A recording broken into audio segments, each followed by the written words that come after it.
என்னன்னா, பட்டய குத்துக்கள் போல் பேசுகிறவர்களும் உண்டு. ஞானமுள்ளவர்களுடைய நாவோ ஔஷதம். வார்த்தைகள பத்தி சொல்றாங்க. வார்த்தைகளோட சக்தி அப்படின்னு சொல்றாங்க. சில வார்த்தைகள் கத்தியால குத்துவது போல காயப்படுத்தும். ஞானிகளுடைய நாவோ சுகம் தரும் அப்படின்னு சொல்றாங்க. கத்தியால குத்துற வார்த்தைகள் நம்ம பேசுற வார்த்தைகள் அதுக்கு தான் கவனிக்கணும்னு சொல்றாங்க. பேசுறத நம்ம வார்த்தைகள் தவறான வார்த்தைகள் நம்ம நாக்குல இருந்து புறப்படக்கூடாது அப்படின்னு சொல்றாங்க. சில வார்த்தைகள் கத்தியால குத்துறது போல இருக்கும், காயப்படுத்தும் அப்படின்னு சொல்றாங்க. சில வார்த்தைகள் ஞானியோட நாவோ ஞானிகளா இருக்கிறவங்க பேசுறது என்னைக்குமே ஒரு நல்ல ஒரு சுகத்தை தரும் அப்படின்னு சொல்றாங்க. நம்ம பேசும்போது வார்த்தைகள் ஒவ்வொரு வரையும் நம்ம பேசுற வார்த்தைகள் ஒருத்தரை உயர்த்தவும் முடியும்.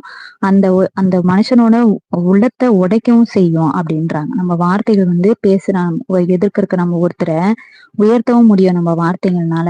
அதே வார்த்தை ஒருத்தரை உடைக்கவும் முடியும், மனசை உடைக்கவும் முடியும். அதனால அன்பாகவும் சத்தியமாகவும் நம்ம பேசணும் அப்படின்னு சொல்றாங்க. அன்பாகவும் சத்தியமாகவும் நம்ம பேசணும் அப்படி சொல்றாங்க. இப்ப 7வது வசனம் பார்க்கலாம்.